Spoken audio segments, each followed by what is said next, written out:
wind-down games from the mayor's office. I'll be very brief because I think it's 8. Yeah. Yeah.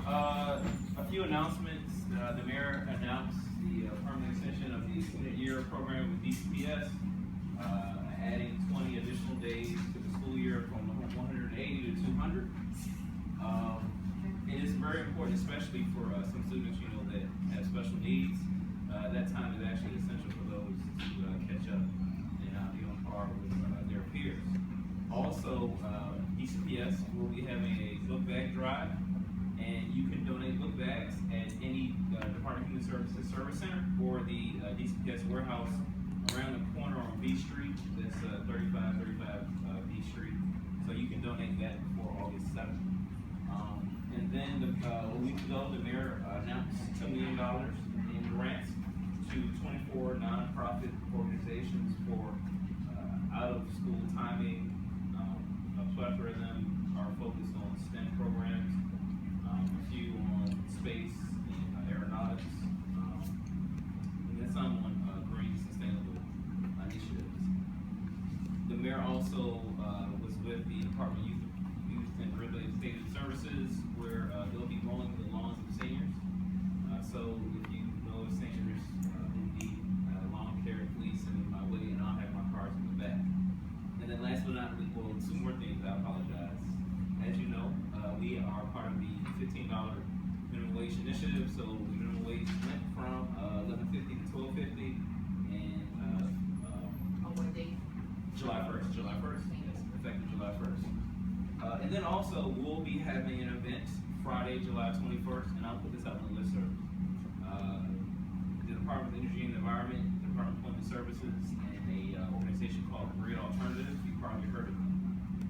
They'll be hiring a number of youth, and there's actually 3 cohorts that will go on with our hiring. This is a year-round program, and they'll be doing installations on a few homes in Trinidad from 10 a.m. to 11 a.m.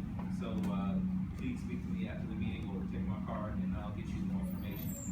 I guess I'll just open up the questions if you have them. Yes, Commissioner. So, I had been in correspondence with you about, and I think, about the cars that are being parked along Trinidad Avenue, Rome Street, Sims Place, and also Meads. So they're abandoned, they are Maryland temporary tag vehicles or no tag vehicles, and they're being really slick with how they do this. Like if they come by and they get a ticket, they remove the ticket. We've addressed this at the rec center, but I'm just wanting to know what is being done about the cars, because I actually have pictures now, but because I took pictures of all the ones that are there, and I could share those with you. But what they're doing is it's a car that has a pickup on the back. It's like if you get that one, they aren't able to move anything. Yeah. So I've actually been through Trinidad Avenue a couple of times, and I'm seeing what he does. He changes the tags, especially against those dealer tags and temporary tags, and he moves them around. And he parks them bumper to bumper. He does. So you cannot get them. And I was supposed to be coming back with a plan of action for you. I'll be coming with that very soon. But it's not just on that part of Trinidad. It's all throughout. It's all throughout. And I have actually observed a number of individuals, but it can be very hard to say it's that individual. He's the owner of the car, but we're working on it. And it's not, and like I said, it's all throughout Trinidad. Even on closer to Florida Avenue, there's a few people who are parking cars and they're moving them to people's homes. So I'll be working with MPD and DPW Department Enforcement to resolve that. So please, keep pushing me to get you that plan of action. Yes, Mr. Gaines. So in light of that, Yeah. why did the district rescind the 3 days? You have to move your car within 3 days, because that rule would allow these cars to be towed, at least noted, because we don't see them being. Sometimes you see a ticket, but you don't. They're permanent. They're parked there long term. So I'm just wondering why there can't be some type of regular routine surveillance, just seeing exactly. It's the same cars, and many of them don't even have tags. How can you park a car with no tags for long term. And then people who are parking and have tags, they're getting tickets for being like parked next to the stop sign. Or doing street cleaning. So that's not right. And we did have a problem with that parking on the recreation center. And that was There are more government cars property. back over there again. And to say, I can just leave a car on district property. I mean, you should be able to tow that one. Yes, With no They car. don't do We that have it. either, because we have that issue that I noted within our District property. community, we have district property. Actually, I noticed that they tend to have more illegal activity there than anyone else, because a private homeowner will contact the police, but the government ignores the emails when it's. well, I mean, please, I do have a very open to resolve any issues, but I'm actually going to be meeting and sitting down with park enforcement tomorrow, MPD, because it extends not just in Trinidad, it extends in some parts of Harbor Langston. Yeah, matter of fact, Friday is going to be my parking tow day, so I want you to participate in that. We're gonna tow, as many illegal vehicles, and by illegal, I mean vehicles with no tags. Can't be parked on any street, or even private property without tags. So if we know of them, and if, I know my constituent is outside, but if there's anyone else, I don't recognize anyone that's from 5D05, but if anywhere in my area that you notice a car that fits that description, it's going to be towed. It's going to be towed.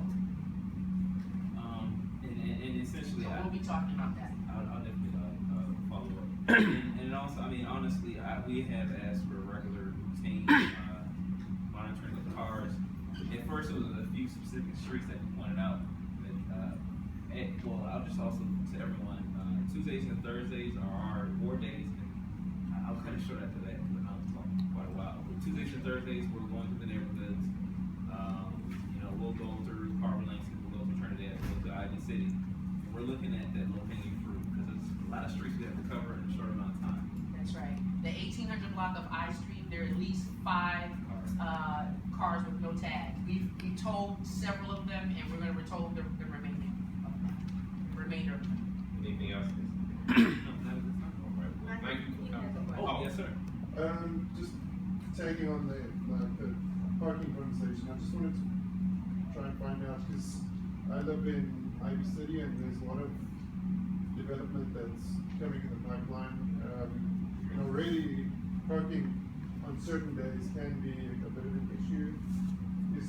What's the process to turn a street into residential only parking?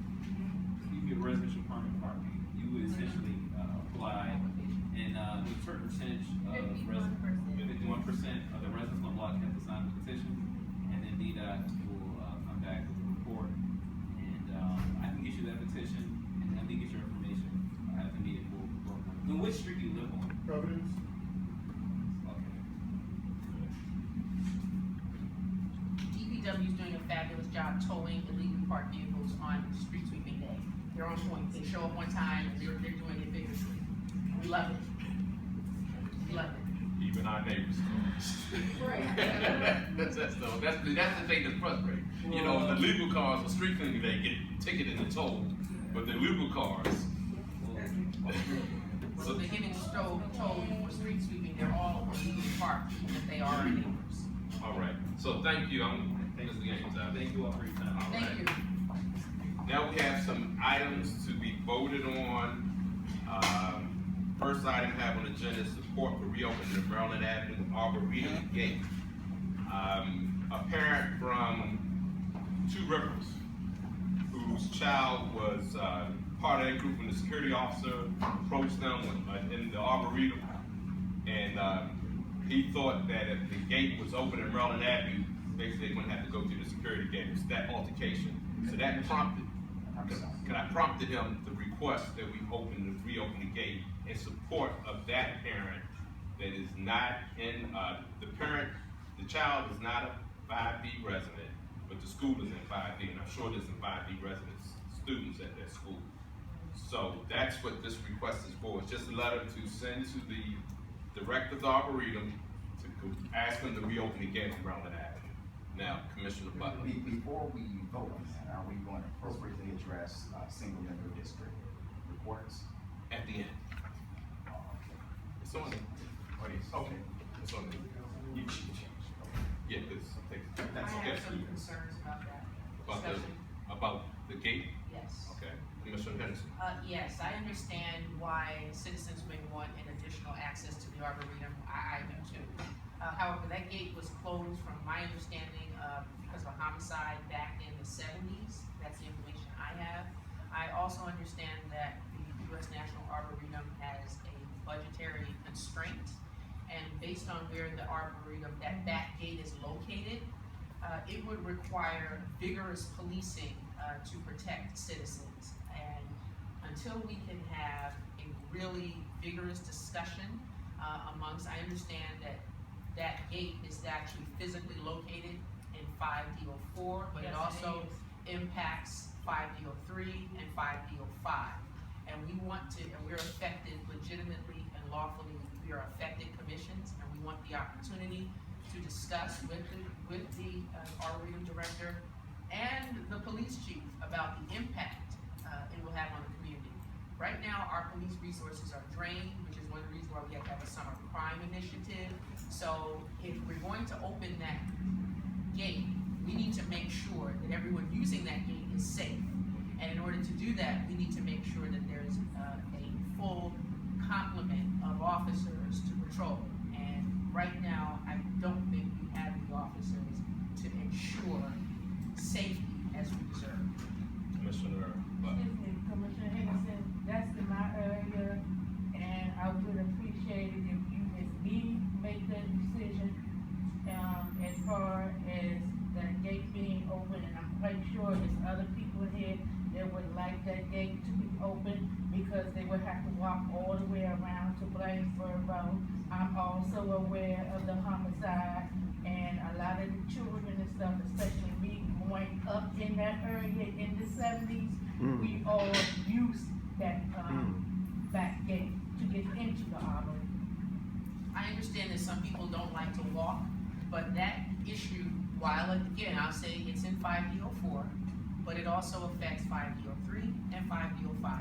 And I will certainly weigh in on behalf of the constituents that I represent. And I would too. And certainly, I want to say, if we're expected to vote on something, I think it's appropriate that all the commissioners have a full sphere of understanding. I think to get that full sphere of understanding, Commissioner Blacknell, perhaps there's a way that we can get the director of the Arboretum and maybe police chief or the commander Fitzgerald to talk about what resources can be allocated to keep people safe, to make sure that the things of the past are not repeated.